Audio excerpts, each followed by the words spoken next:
Good morning student. आज हम लोग जो पिछले वीक के वीडियो में कबीर दास का एक्सप्लेनेशन देखे थे उसी पर आधारित प्रश्न उत्तर है, उस पर डिस्कस करेंगे। तो पहला प्रश्न है, कबीर की दृष्टि में ईश्वर एक है, इसके समर्थन में उन्होंने क्या तर्क दिया।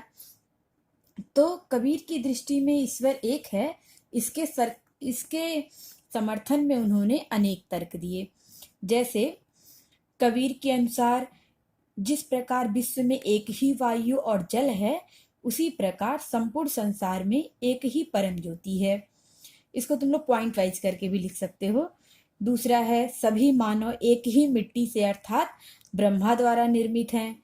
तीसरा पॉइंट लिख सकते हो, एक ही मिट्टी से बर्तन अर्थात सभी जीवों का निर्माण हुआ है। जैसे एक मिट्टी से सारे बर्तन को कुम्हार बनाता है, वैसे ही ईश्वर सभी जीवों का निर्माण भी मतलब एक ही तरीके से किया हुआ है। फिर दूसरा क्वेश्चन है कि शरीर का निर्माण किन पंच तत्वों से हुआ है। तो शरीर का निर्माण अग्नि, वायु, जल, पृथ्वी, आकाश, 5 तत्व हो गए ना, इन्हीं 5 तत्वों से शरीर का निर्माण हुआ है। अगला क्वेश्चन है, जैसे काष्ठ ही काटे अगिन न काटे कोई, सब घटी अंतरी तू ही व्यापक, धरे स्वरूपे सोई। इसके आधार पर बताइए कि कबीर की दृष्टि में ईश्वर का क्या स्वरूप है। पहले तो दोनों लाइन का अर्थ ये होगा, जैसे बढ़ई बाढ़ी काष्ठ ही काटे। जैसे बढ़ई लकड़ी को तो काटता है, लेकिन उसके अंदर जो निहित तत्व होता है, अग्नि होता है, उसको नहीं कोई काट सकता है। सब घटी अंतरी तू ही व्यापक। उसी तरह सारे जीवों के अंतर तुम ही शरीर के, सबका शरीर अलग अलग है। कबीर दास कह रहे हैं कि सारे जीवों के अंदर एक ही ईश्वर का वास है। इसके आधार पर बताइए कि कबीर की दृष्टि में ईश्वर का स्वरूप क्या है।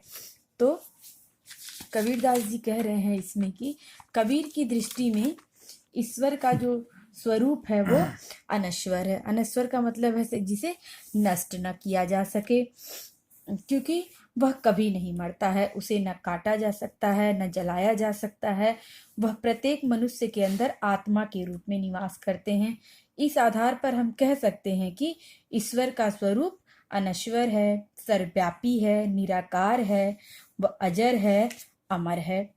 अगला क्वेश्चन, कबीर ने अपने को दीवाना क्यों कहा है। क्वेश्चन नंबर 4, कबीर ने अपने को दीवाना क्यों कहा है। तो कबीर ने अपने को दीवाना इसलिए कहा है, कबीर के अनुसार जो लोग सांसारिक मोह माया से मुक्त हो जाते हैं, वे निर्भय होकर के रहते हैं। कबीर की इस मिथ्या मिथ्या मतलब झूठ होता है, कबीर की इस मिथ्या जगत से दूर रहकर परमात्मा की कबीर भी इस मिथ्या जगत से दूर रह करके परमात्मा की भक्ति में लीन है। इसलिए वो स्वयं को दीवाना कहते हैं, क्योंकि उन्हें किसी प्रकार का भय नहीं है। जो इस झूठे संसार से दूर रह के परमात्मा की भक्ति में लीन है, उसको ही दीवाना कहा जाता है। इसीलिए कबीर अपने को दीवाना कह रहे हैं। फिर कवि कह रहे हैं कि कबीर ने क्यों कहा है कि संसार बौरा गया है। कबीर ने इसलिए कहा है कि संसार बौरा गया है, कबीर के अनुसार लोगों में सच सुनने की शक्ति नहीं है। वह सच पर सरलता से विश्वास नहीं करते हैं। वे झूठ पर शीघ्र यानी बहुत जल्दी विश्वास कर लेते हैं। कबीर धर्म तथा ईश्वर के विषय में लोगों को जो सत्य बताते हैं, वे उसे समझ नहीं पाते हैं। धर्म तथा ईश्वर लोगों में फैली धारणा से भिन्न है। जब कबीर इस विषय में बताते हैं तो वे उसे सच नहीं मानते हैं, अतः कबीर संसार को बौराया हुआ मानते हैं।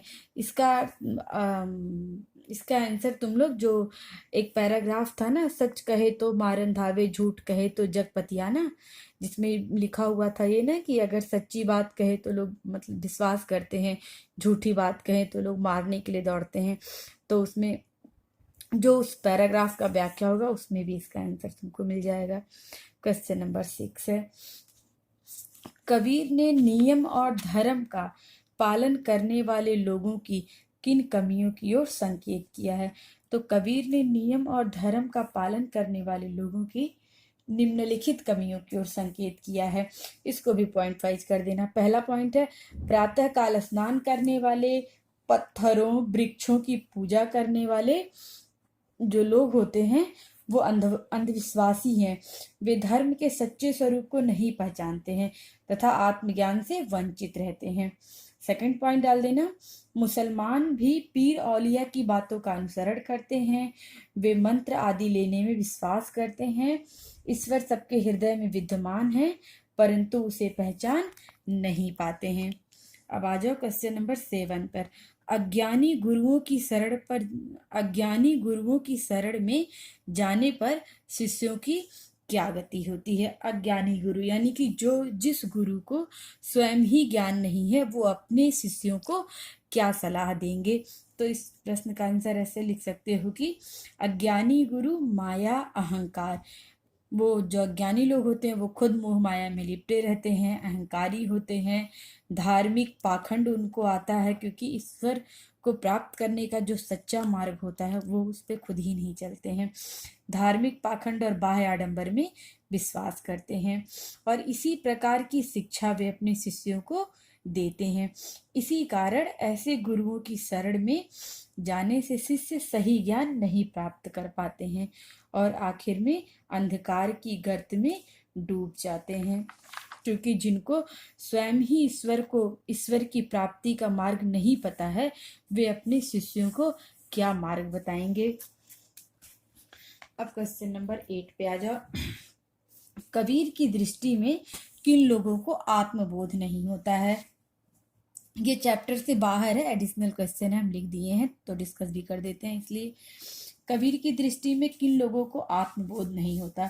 तो कबीर का मानना है कि जो लोग परमात्मा को भूलकर आपसी भेदभाव, ऊंच नीच, जाति पाति, धार्मिक पाखंडों आदि में संलग्न रहते हैं। आज संलग्न का मतलब है उसी में हर समय उसी में लिप्त रहते हैं। जो पाखंडी है बाह्य आडंबरों को ही ईश्वर प्राप्ति का साधन समझते हैं। जो पाखंडी है बाह्य आडंबरों का मतलब समझ रहे हो क्या होता है? कि उनको ये पता नहीं होता है, बाह्य आडंबर जैसे कि पत्थर की पूजा करने लगे, तीर्थ धाम करने लगे, मूर्ति पूजा करने लगे, तिलक लगाने लगे, गेरुआ वस्त्र पहनने लगे, ये सब सिर्फ कबीर की दृष्टि में ये सब बाह्य आडंबर है। और कबीर कहते हैं कि बाह्य आडंबरों से ईश्वर की प्राप्ति नहीं होती है। जो पाखंडी है धर्म आडंबरों को ही, कबीर कह रहे हैं कि जो इन धार्मिक पाखंडों आदि में संलग्न रहते हैं, जो पाखंडी हैं बाह्य आडंबरों को ईश्वर प्राप्ति का साधन मानते हैं, जो राम एवं रहीम के नाम पर लोगों के बीच में घृणा एवं वैमनस्य की भावना फैलाते हैं, तथा ऐसे गुरु जो स्वयं मोह एवं अंधकार में डूबे हुए हैं, उन्हें और उनके शिष्यों को आत्मबोध नहीं होता। यानी कि जो व्यक्ति स्वयं मोह और अंधकार में डूबा हुआ है ऐसे लोगों को ही आत्मबोध नहीं होता है। धन्यवाद।